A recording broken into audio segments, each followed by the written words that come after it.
हिंदुओं की आवाज बनकर मंच से दहाड़े राजा भैया। सनातन की एकजुटता का दिया मंच से बड़ा संदेश। योगी जैसा अंदाज दिखने से सियासत में हड़कंप। वंदे मातरम से लेकर तिलक कलावा तक छेड़ी बहस। जी हां, हिंदुओं की आवाज बनकर जब राजा भैया मंच से दहाड़े तो पूरा माहौल बदलता हुआ नजर आया, क्योंकि प्रयागराज के बागेश्वर मंच से निकली ये आवाज सिर्फ एक धार्मिक संदेश नहीं बल्कि सीधे सियासत के केंद्र में आ गई है। उन्होंने साफ कहा कि आज सनातन धर्म पर संकट है और अगर इसे बचाना है तो सबसे पहले एकजुट होना होगा। यही वजह है कि उनका ये बयान सुनते ही वहां मौजूद लोगों में जोश देखने को मिला और सियासी गलियारों में इसकी गूंज तेज हो गई। दरअसल राजा भैया ने अपने संबोधन में सबसे ज्यादा जोर एकजुटता पर दिया। उन्होंने कहा कि हमारी सबसे बड़ी कमजोरी हमारी आपसी दूरी है और जब तक हम जातियों में बटे रहेंगे तब तक हमारी ताकत अधूरी रहेगी। उन्होंने ये भी कहा कि देश में बहुसंख्यक होने के बावजूद कई बार हालात ऐसे बनते हैं जहां हमें अपनी ही ताकत का एहसास नहीं होता और यही कारण है कि समाज को अपनी दिशा बदलनी होगी। उनके इस बयान को कई लोग सीधे तौर पर एक बड़े सामाजिक संदेश के रूप में देख रहे हैं। अब यहाँ समझने वाली बात यह है कि राजा भैया का ये बयान ऐसे समय आया है जब पहचान और आस्था के मुद्दे पहले से ही चर्चा में हैं।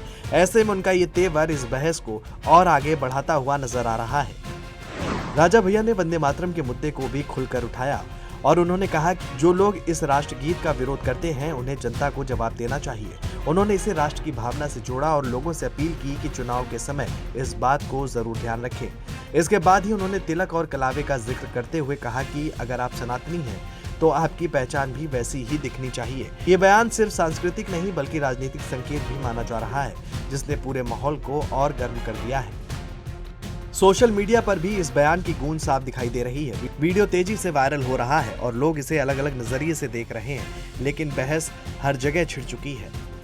राजनीतिक जानकार मानते हैं कि इस तरह के बयान बेहद संवेदनशील उस वर्ग के लिए होता है जो वर्ग अपनी पहचान और अपनी संस्कृति को लेकर बेहद संवेदनशील होते हैं।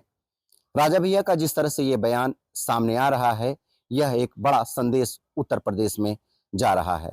इस बयान से वो लोग जरूर प्रभावित होंगे जो अपने धर्म और अपनी संस्कृति को लेकर संवेदनशील होते हैं। अब जिस तरह से देखा जा रहा है कि राजा भैया मंच से जो अपने बयान को लेकर दहाड़ रहे हैं और एक बड़ा संदेश दे रहे हैं, आने वाले समय में ये मंच तक ही सीमित रहेगा या फिर राजनीतिक से जोड़कर देखा जा सकता है। आने वाले समय में क्या राजा भैया चुनाव में शामिल होंगे और चुनाव में किस तरह से वो काम करेंगे, ये भी एक देखने वाली बात रहेगी, क्योंकि जिस तरह से राजा भैया का ये संदेश पूरे उत्तर प्रदेश में एक बड़ा संदेश बनकर जा रहा है, तो आने वाले समय में चुनाव में इसका असर देखने के लिए मिल भी सकता है। लखनऊ से कैमरा पर्सन अनिल के साथ राजेंद्र सिंह, जेएमडी न्यूज़ के लिए।